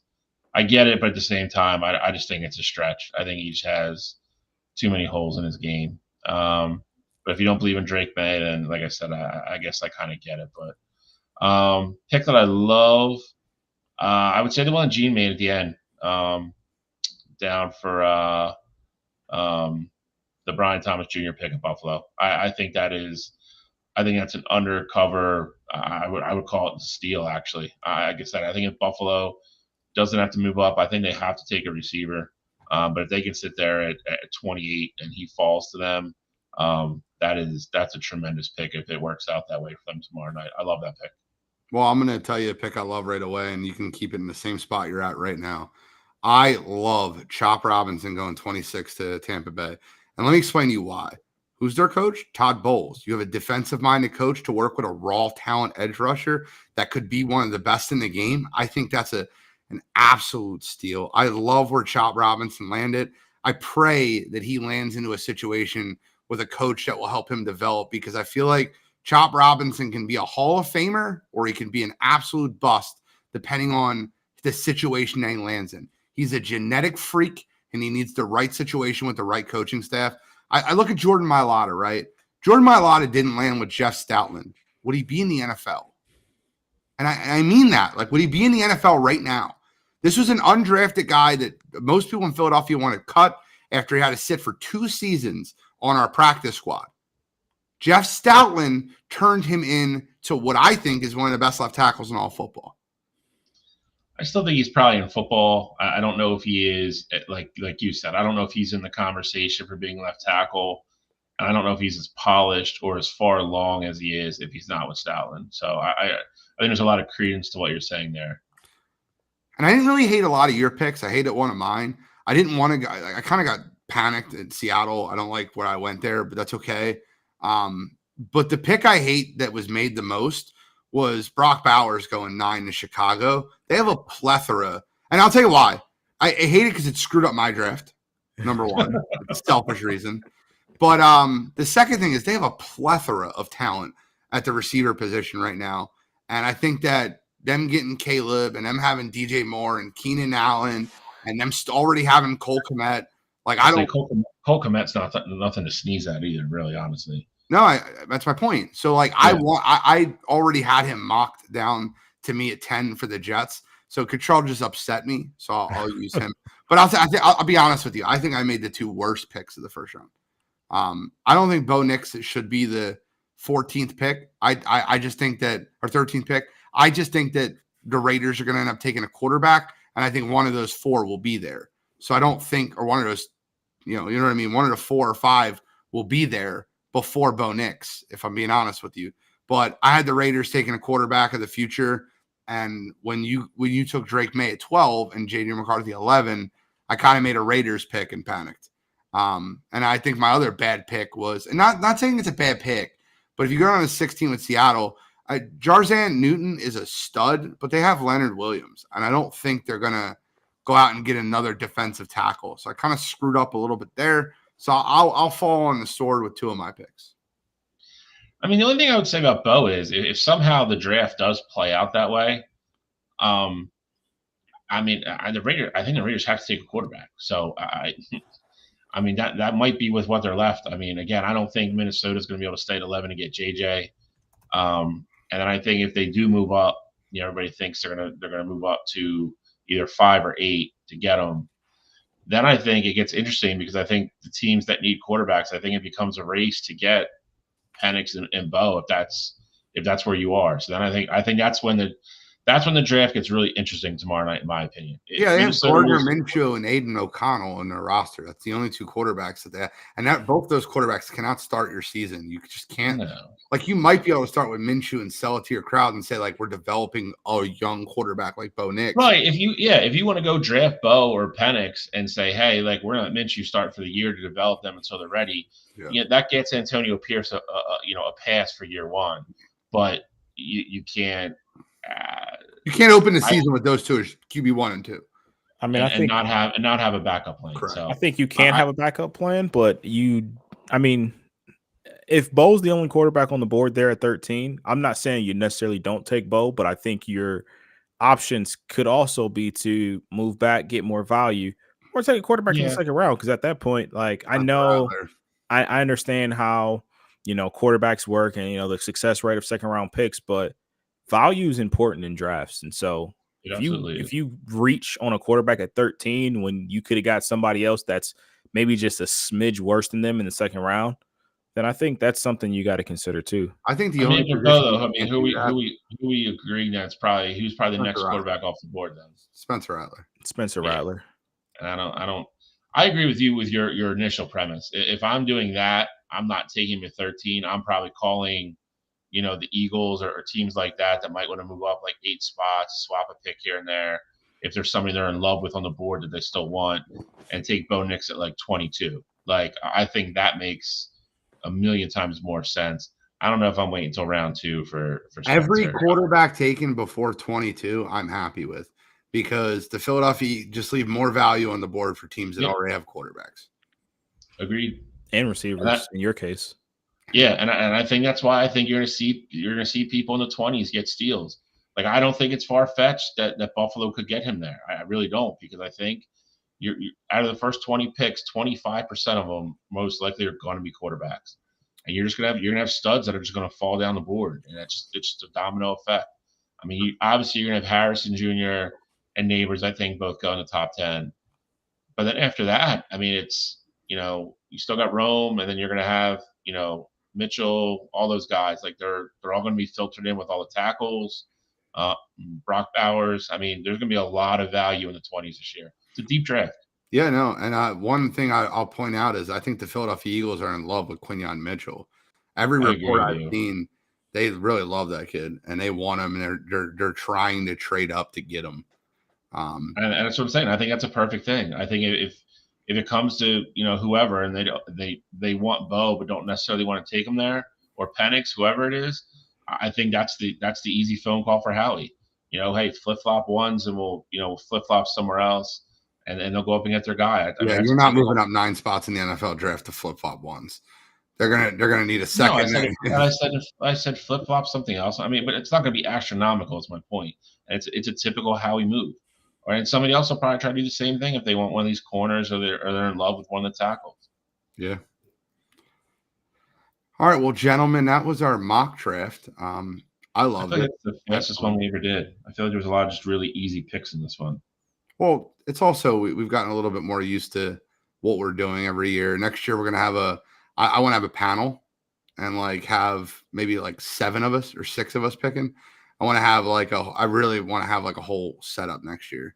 And I think we can take our time and really have a plan to do something a little bit different and add to it. Yeah, you just straight up taking my idea we talked about last night. No, your idea is great. That's the point. So we got another thing to pick from tonight. We have our sports characters bracket. Really interested to get into the heated debates here, which I don't think any of them are that heated. There might be one where we kind of debate it a little bit. But what I did is took the liberty of creating a new Elite 8 bracket, and I put the sides next to each other. So I have, obviously, you have the South and the West, and then you have the East and the Midwest versus each other. So these are our Elite 8 matchups. Are we doing Elite 8 and Final Four and allowing them to pick the finals, or are we allowing the listeners to pick the Final Four and the finals? I feel like once we get to the Final Four, we should incorporate fan vote. Okay, so we're just doing one round tonight. Final Four will be each one of these winners will be going to the Final Four. Yeah, but we also got to give our votes though for the Final Four tonight, right? Yeah. Okay, I'm with that. Right, and then we got to put up stuff so they can vote, and then we'll reveal the winners next week. I did the overall 1 and 2 seeds as Shooter and Rocky. It looked like that's what it was on your board, Charlie. I'm not sure if that was accurate, but I basically put them on opposite sides of the bracket intentionally. It should be that way anyway, because it would be usually it's the East versus the South, and the Midwest versus the West. So they would be on opposite sides anyway. Okay, well, that's how it worked out. Worked out well. Same deal. All right, so first matchup, we have Eric Taylor versus Steamin' Willie Beeman. I will go first here because I know I'm going to get bulldozed. I'm fine with it. I get it. I finished Friday Night Lights today, the entire series. Let me just give my whole perspective just quickly. We have time. I'll give a little bit more in depth. I think Eric Taylor is a great sports character. Great might be an overstatement, but I think he's a very good sports character. I think he's a good sports coach. I think he made a lot of mistakes. And I think any great character has a rise and fall, right? I think that there's situations that I don't like that he handled at home with his daughter. I don't think there's situations I think he handled very well with his wife. I think there's situations with players that he could have nipped it in the butt before it became massive team issues. But there's something to be said about winning. Won 2 state championships at 2 different schools. Got to give Eric Taylor his roses, give him his credit. He's a good football coach. That's what you're going to get out of me. Steamin' Willie Beeman was a third-string quarterback that came in and took a team to the playoffs after Cap went down. And I'm picking Steamin' Willie Beeman here. I think he's the better sports character. I think there's about 20 better sports characters that are in this bracket than Eric Taylor. I think he was properly seated as a 5. And I probably shouldn't have voted against him in the rounds prior. A little bit of hate there. But I will say this. I think Steamin' Willie Beeman is the better character. You've seen Eric Taylor's rise and fall in one movie with Steamin' Willie Beeman. You've seen him come and be the great quarterback. Then you've seen the downfall in which the coach let it go a little bit too far with his teammates, the Steamin' Willie Beeman stuff. And you've seen him come back and come in for Cap in that second half and get them the win. And then eventually go with Al Pacino to coach Tony D'Amato, to a new franchise team. So I'll cast my first vote for Steamin' Willie Beeman, knowing I'm going to be bulldozed. I don't know who's going second here. Doesn't matter. You can go second. I think it matters more than you think it does.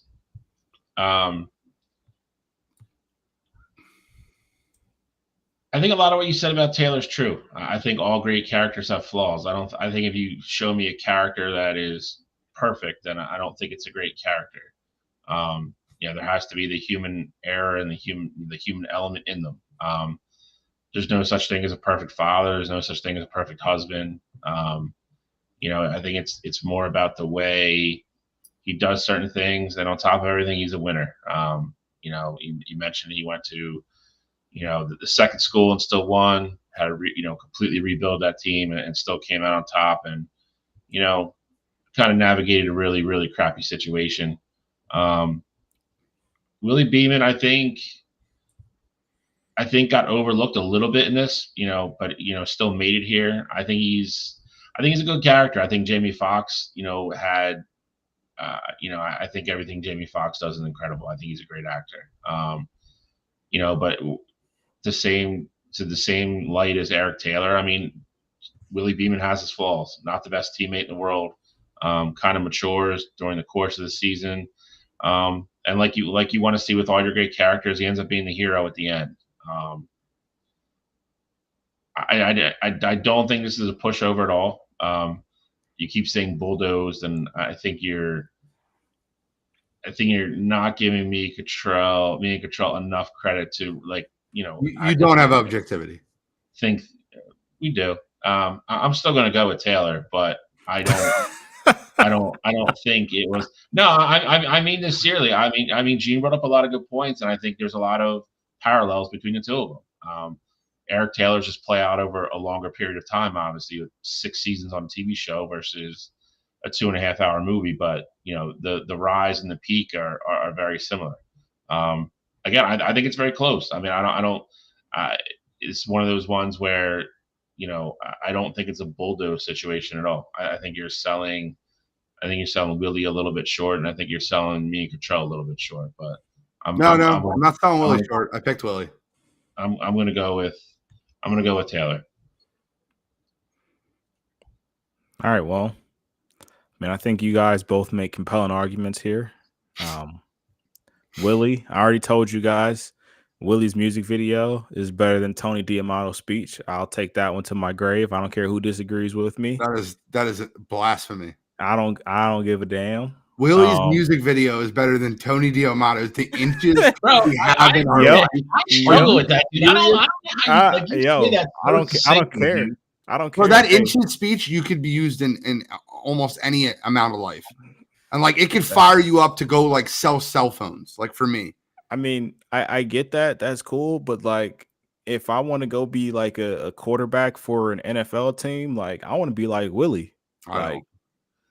I want to be the third string guy, get my claim to fame, and then he just takes over. He just, especially, could you imagine Willie Beeman in the social media era? You know how much NIL he would have got while he was in school before that? No, the college coach made him into a wide receiver. College, but you need to know the background, Cottrell. Willie Beeman on Twitter would be wild. Exactly. It doesn't matter what position he played because just him being who he is, I'm sure you would have got the music video in college. Like this would have been like the sequel. So, regardless of all the backstory, Willie's my guy. But at the end of the day, Eric Taylor is the better character. It just is what it is. I don't care I'm gonna hear this twice tonight. I don't care how mad Gene gets about it. The bulldozing that he likes to call it. This is a very tight race. It's tight race. We need to add a fourth person to the show. But it's Eric Taylor. It's Eric Taylor here. I'm kidding. Guys, I'll be No, you're not. I'll be perfectly no, I am kidding. I'll be perfectly blunt with you guys though. If you pick him in the next round, I'm losing it. I might break my laptop. It might be broken. Like, I'm not kidding with you. Over Billy Hoyle? Billy Hoyle versus Shooter McGavin. Shally, bring us in. Jeez, I can't go first here. You going first on the third one? Do you want to go first? Let him go first. It's just one last. Well, you were going to go second. It goes 3-2-1, Control. I guess. I don't know why people can't understand the concept of 3-2-1. I guess we do that now. Go ahead, Bill. All right. Have your fun. I'll just be here.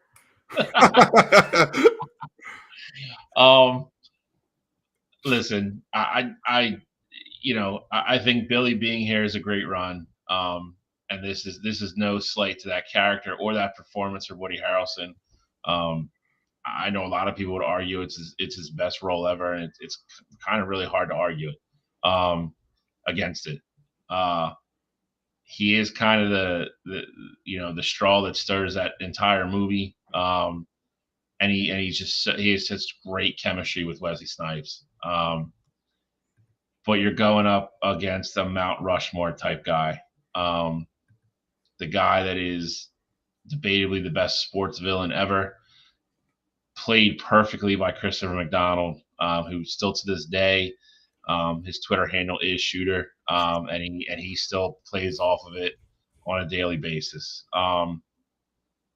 Just a guy that was entertaining and you still hated him at the same time. That is not easy to do in a movie. It's Shooter for me, and it's painfully it's not that close. You say painfully, but like you mentioned, Billy Hoyle, he had a great run. You know who else had a great run? George Mason. George Mason had a great run way back when, but even then, they got a mud hole stomped through them by the eventual champions, the Florida Gators. So I think this is very reminiscent of that. And I got Shooter here, and I don't think this one is necessarily close at all. So I got a question for you, Shally. And it could be me. I'll start doing it. But we need to have a shooter on the softball team. Like that whenever they get a hit, they just like throw the shooter fingers up and things like that. Like that needs to happen. So you're saying who should it be? I don't care who it should be. It should be, we need to have one. Or that could be our thing, like if you hit a double or better. Yeah, correct. I mean, I think it should be Bill Walker, since you guys gave him so much shit earlier. I think he's Bill Walker's not a shooter guy. Jim Chapman's a shooter guy. Yeah, Chappie with a couple beers in him is he's a great time. Keep it away from Adrian. I would say can't see Adrian being a shooter guy. We have the two best, cooler, older guys in the league on our team on Tuesday. There's facts there. This is facts. And I say that with the utmost respect. Billy Walker and Jimmy Chapman are two of my favorite people that I've ever played softball with. Your favorite two old people? Is that what you said, Bill? That's what he said. I heard. That's what he said. I mean, listen, they're not going to take it disrespectfully. They understand it's softball. I'm rapidly approaching that, but I'm telling you, I played softball with a lot of people in a lot of different leagues, and they both are undeniably two of my favorite people I've ever played with. By the way, Billy Walker leads the team in triples.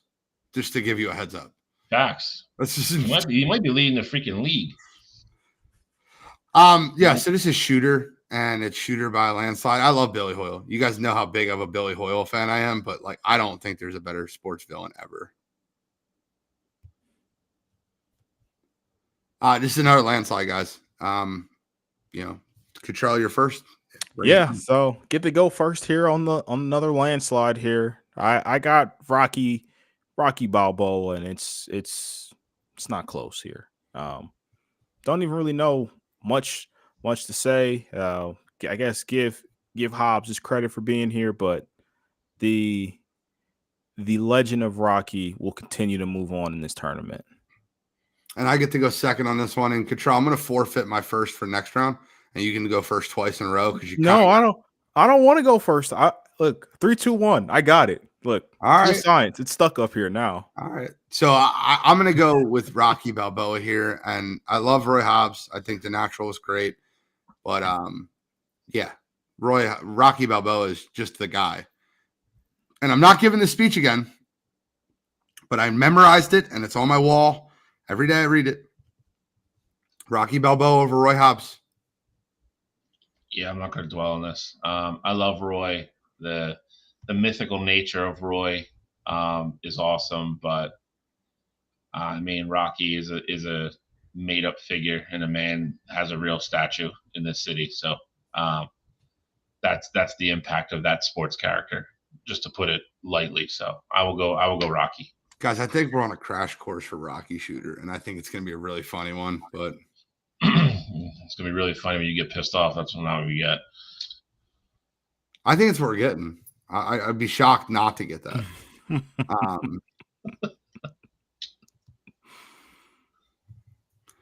So I'll go first on this one. This is my turn. Dottie Hinson versus Ray Kinsella. Dottie, love you. I cannot. You're going to have to rip my hands off me to take anyone over Ray outside of Rocky. Love Dottie. Love everything that she did. But if I can go back and play a game of catch with my dad one more time, that would be more important to me than anything. I'm going Ray Kinsella here. I love Dottie. I think I've been part of the Dottie fan club that got Dottie this far in the tournament. But yeah, this is Ray for me. I can't say it any better than Gene did. I'm probably the biggest Dottie fan on the show. Ray's character is special. Takes you on an amazing journey. And it doesn't. And the first time you watch that movie, you totally don't understand how that movie is going to end and why it ends the way it does. And then when it does, it's special. So it's Ray for me. Sorry to take a drama out of it for you, Cottrell, but it's Ray going away for me. That's okay. I got Sonny Weaver Jr. here as well. I mean, Ray Kinsella as well. So, Dottie, you had your fun. But a piece of me still lives on here because in my mind, this is just Sonny Weaver Jr. going out to the Final Four. See, we knew he'd make a Cleveland reference out of it. There's no way Sonny Weaver was going to beat Ray even if he got there. All right, so our picks are worth 5 points, right? I believe that's how we do it. All right. Our picks are worth 5 points. I'm expecting I'm not gonna expect nothing. It's Chally, lead us in. I gotta go first here. Yes, sir. It's 3, 2, 1. That's why Cottrell is very adamant because he gets to go first on the last one.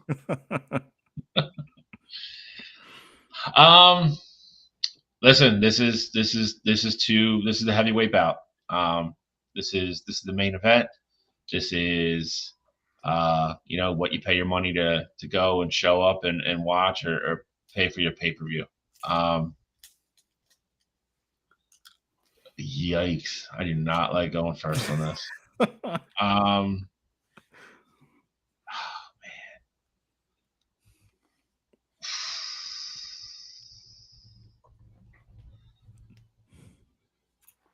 Dead air is the enemy of podcast. This is tough, dude. I wasn't expecting to pick this tonight.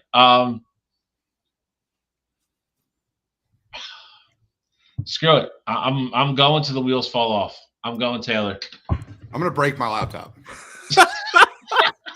This is unreal. This has got to be the dumbest shit I've ever been a part of in my life. I will never do another bracket with you morons again. Taylor to the grave. This is so unreal. This is Look a at- Mount look at- Rushmore character. Look at Alex. Look at Alex. I'm going to say this. I'm going with Taylor. Gene, I'm pretty sure with the online votes that you'll probably. What do you mean? I'm going to be down 10-5 because this moron's going to pick a few. Guys, go for your guy. You'll get there. Relax. No, you'll rig it like you did the last contest and have all your friends like something. Hey, it took two to tango. That's not a true. Facts. Thank you. Like Gene didn't do the same thing. If people never listened to the show before, they were like, remember the Titans. I'm like, who's this person?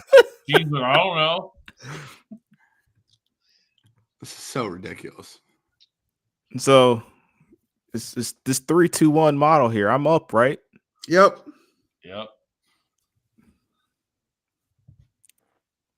I've had my fun here. There you go. I'm rolling. I'm impartial. I'm rolling with Shooter here. What? Shooter. There you go. See? Shooter is the better character. There's not many that can dethrone Eric Taylor. Shooter is one of them.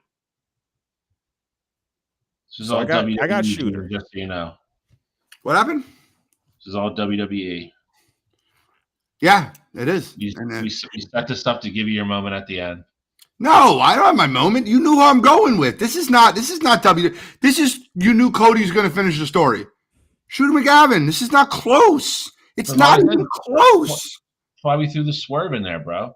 I get it. This isn't close though. Shooter's great. Listen, Like I said, you know what I'm racking my brain on right now? I don't know how I'm going to be able to vote with the listeners. The listeners are going to vote Shooter versus Rocky. And that's going to be the greatest matchup of sports characters ever, the best two ever. That's what you're going to get. I'm just giving you a heads up now. I'm not worried about the fan vote for Rocky. Both you idiots could pick Ray, and it doesn't matter because Rocky will win the fan vote. What I was worried about was being down 5 and having all the Friday Night Light morons voting on this. I'm not going to lie to you, Gene. There's probably going to be more people there's more people than you think that like Eric Taylor. Like you're just in your own bubble, and I know like you can't see that because of your goggles. It's not great. But I know like once you get a stance, you're firm on it. So like I knew you weren't going to change your mind no matter how much you watched it. I did change my mind. I said he's a good character, a good coach. I said he's properly seated. Good coach is properly seated at 5. I'm just saying. You said he won at every level. I watched that thing. He won 2 state championships, lost a head coaching job at TMU because, a quarterback's coaching job at TMU because he needed to go home because his family left because his daughter became a whore. Like, I don't. What are we doing right now? At least Saracen's going to make her an honest woman. That's it. I'm just making it very simple. The guy relied on Smash Williams. Smash Williams got hurt. He had no answer. They got blown out. Relied on his players to win. Okay. He didn't allow the better quarterback to be the quarterback. Then he snitched. Snitches get stitches. Snitched on the kid's father for pushing him. Yo, my dad beat the shit out of me. I didn't snitch on him. This guy pushed him. He's calling child services. That's bullshit. And then he goes to East, and with the job he did over there with Michael B. Jordan was great. Forget the kid's name, but the job he did over there at East Permian, whatever, was great. What I didn't like was he's seen it a mile away what his dad was going to get into. And he couldn't stop it. But there's the only way of stopping it was to bench him and almost lose a game that wouldn't have got them to the playoffs. And the only reason he got a second state title is because they wrote storybooks and the guy threw a 63-yard Hail Mary, which we never even see how the ball comes down, which is a joke. And then he's going to go to Philadelphia and screw up some Germantown high school. No, he's all right. He's okay. He's good. By the way he treated his wife in that series, he should be ashamed of himself. Didn't even congratulate her when she got offered the job. Ultimately, he did the right thing, though. So that's why he's good. Shooter McGavin. Easy. His wife's not annoying. She's a rider. That wife is a rider. Julie is the problem. Julie was just teenage girl. She was a whore. Girl. Exactly. She's not a whore, dude. Especially with everybody else who's in the show. Like, I'm gonna say, I was saying, if you're gonna name, she's the least whorish out of the three main teenage girl characters on that show. It's fair. What's the girl's name that was dating the nerdy kid? The nerdy kid ended up killing the guy and got away with murder. What's the kid's name? You're talking about Saracen's friend. Yeah, I love that kid. Kicker. Yeah, I love him. I don't know why his name is escaping me right now. Love his character so much I forgot his name. It's because he wasn't in the last season. Just basically wasn't there. He graduated. Yeah, I know, I get it, but still, it should. They keep throwing Saracen back there. What? Landry. Love Landry. He dates that broad that worked at the landing strip. Tyra. Yeah. Tyra. She's another psycho. She's got a guy that killed for her, would do anything for her, and she just pissed him away. Yeah, I mean, she's for Riggins out of jail. I love Riggins, but like, what are we doing? And Layla. Jeez. But my pick is for Shooter here. His best friend. That's the ultimate. All right, so he's not quite moving on yet, but 10-5. 10-5. Yeah, I mean, we'll see how the listeners go. I'm telling you, I wanted to make it fun. I get it. Monkey Wrench is in there. Guy that probably should advance is going to advance. Oh, this is me. I get to go again here. Well, I'm going to go with Rocky Balboa here. Take all the suspense out. Gene's already alluded to. Pretty sure, we know Rocky's moving on. Bray had a good run. I'm glad I could help get you here to the Final Four. But Rocky's just one of those guys that's going to persevere, and I think he's going to do enough to get to the national championship here. So I like Rocky to move on. See, the thing is this, right? And I'll make it very simple. I love Ray Kinsella, but Ray Kinsella was one movie. Rocky was 7 at this point. Should have been 4. Whoa. The Creed movies count too, dude. And Rocky Balboa has the greatest speech ever written for anybody in a movie. Rocky is the man. Yeah, I'm going Rocky here. It's not very love Ray. Don't. I'm not going to badmouth Ray. I'm not going to say it wasn't close. I'm just going to say Rocky's moving on. I probably would have picked Shooter over Ray too. Probably. What? Well, my thing is this, right? I think the best 2 characters are going to be in the finals. Well, I'll tell you this. If Eric Taylor was going up against Ray, I damn sure would have picked Eric Taylor. I don't know if I think I would have picked Ray in that situation. Well, we know you would have picked Ray. You picked I don't even know who. You picked Martin. If we went back, Martin was in Rebound. After I watched, no, I didn't. If we went back and redid it based off after I watched the whole series, I would have had him right around a 4 or 5 seed. So like I would have picked him over most 6s, most 7s. I'll tell you what. Let me give you an indicative statement that you'll be like, okay, that makes sense. If we redid it and he went up against guy from White Man Can't Jump, I always forget his name, Billy Hoyle. I would pick him over Billy Hoyle. I'd pick Eric Taylor over Billy Hoyle. Okay. After watching the whole series, and I did like the series, so I'm glad you guys forced me to watch it. But I'm also educated enough to talk about it now, which basically gets rid of your illusion of how great he was. He won at all levels. No, he didn't. He won at 2 levels. 1 level. High school football. That's it. Every time he was a head coach, he won. What do you mean every time? He lost more than he won. He played 5 high school seasons. He lost 3. He won 2 of 5 state championships in the hardest state to win a state championship in football. And he went to 3. Yeah. Yeah. So he's 2-1. He's 2-1 out of 5 years of winning state championships in Texas, which is the hardest state to win football. Okay. He didn't go to 3.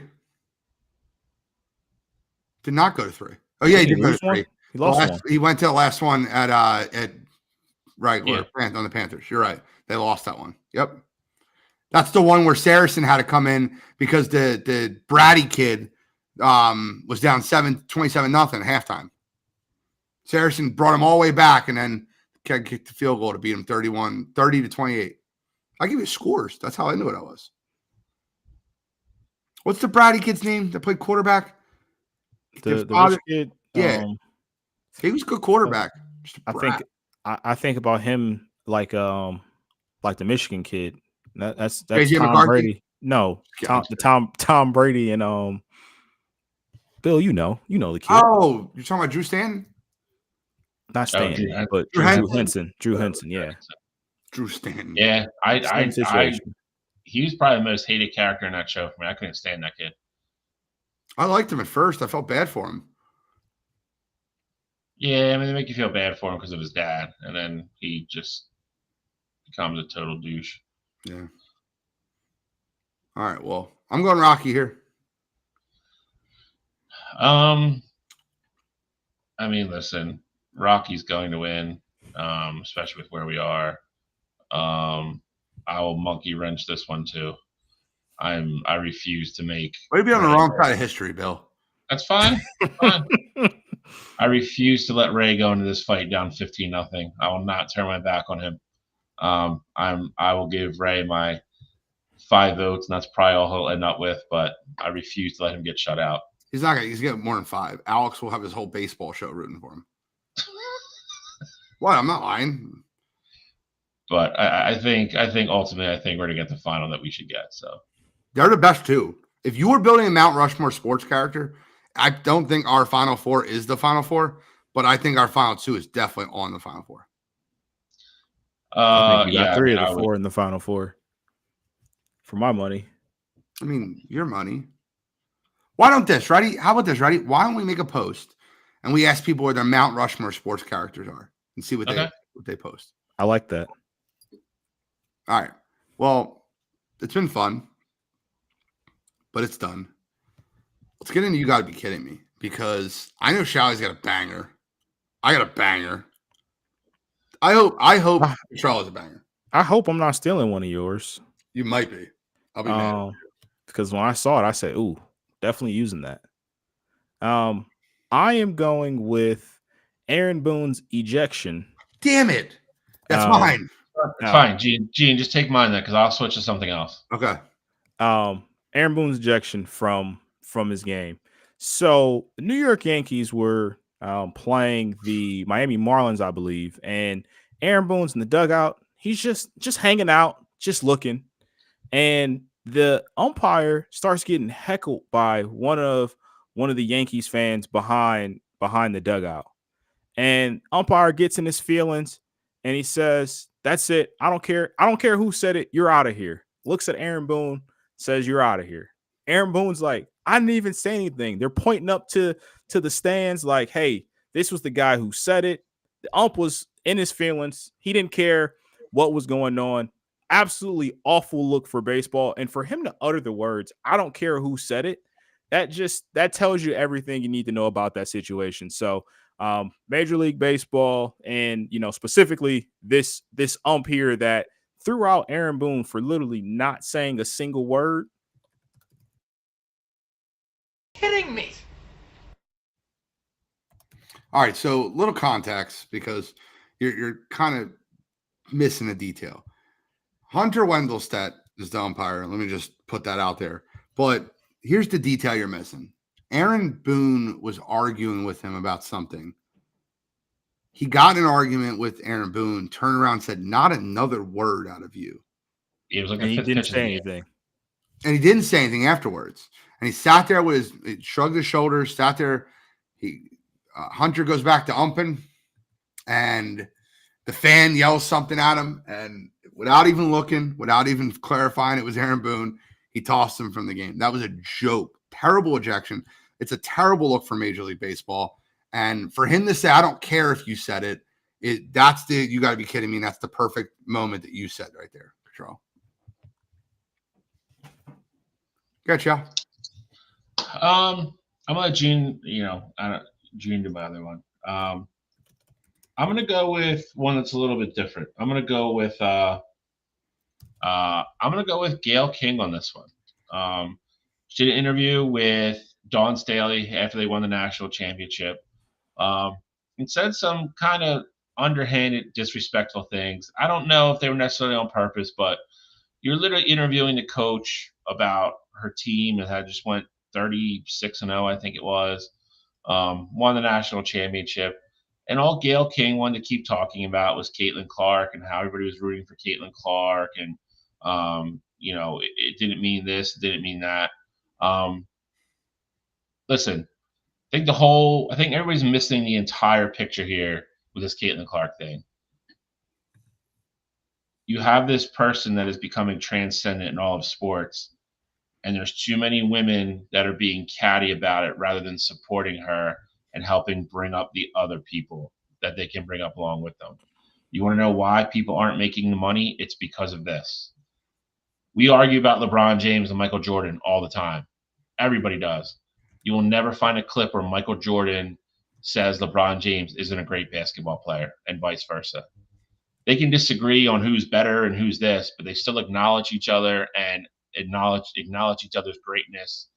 And that's the same if you listen to Shaq talk about centers.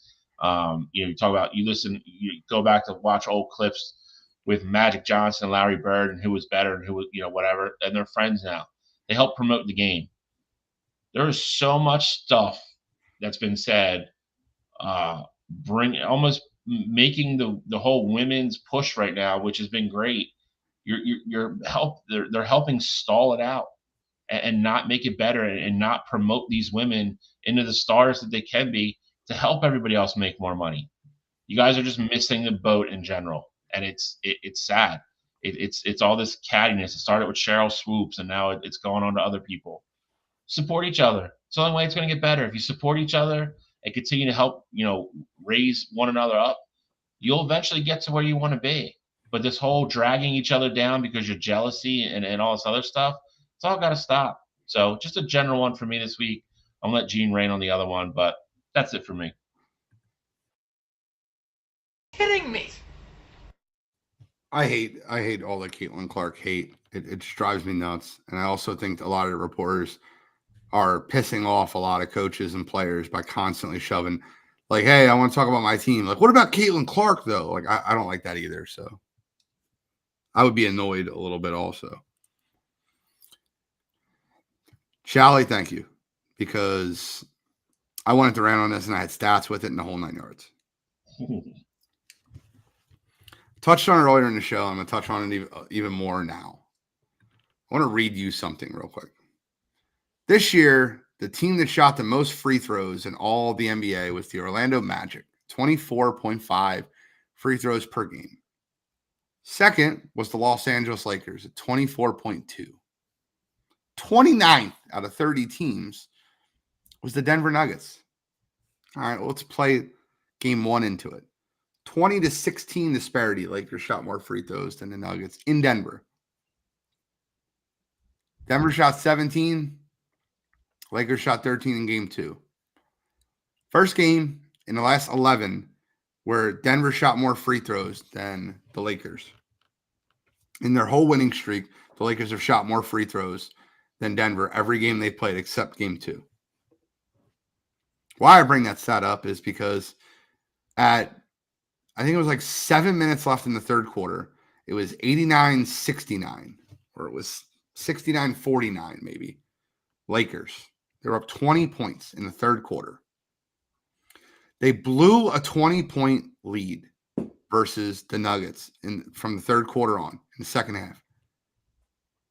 At 99-99, LeBron James was wide open at the top of the key.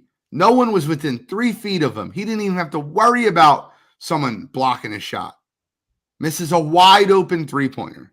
Jamal Murray comes down, hits the dagger, wins the game 101-99. After the game, LeBron James could only seem to talk about the officiating. You want to talk about a team that's been helped more by the officials than any team in basketball, the Los Angeles Lakers. And both things that LeBron said, were accurate. Was there a foul versus LeBron James for an N1? Probably. You can call it. It's not a lot of ticky-tack stuff's not being called in the NBA right now. Did D'Lo get touched in the face? Yes, he did. Both should have been called. You see me sit here in the beginning of the show and say, I'm not blaming the 76ers loss on the officials. They needed to rebound the basketball and inbound the basketball. Because that one call didn't cost us that game. The Lakers blew a 20-point lead. Missed a wide open three with no one in their face.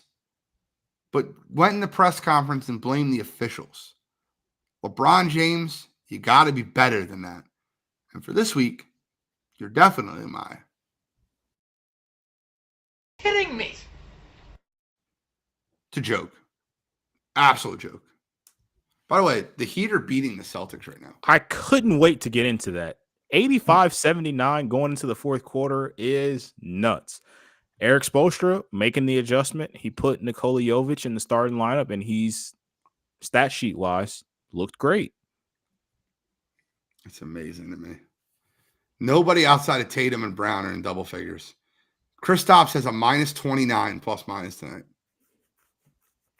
Oh, my God. If they find a way to lose tonight and have to go back to Miami, that series 1-1, like that series might go 6 just cause. Like I thought it would just be a sweep no matter what, but they'd lose a game in Miami too if they lose tonight. I would love it. It would be nothing. I would know nothing more. All right. Well, fun show. Loved everything we got into tonight. Great show.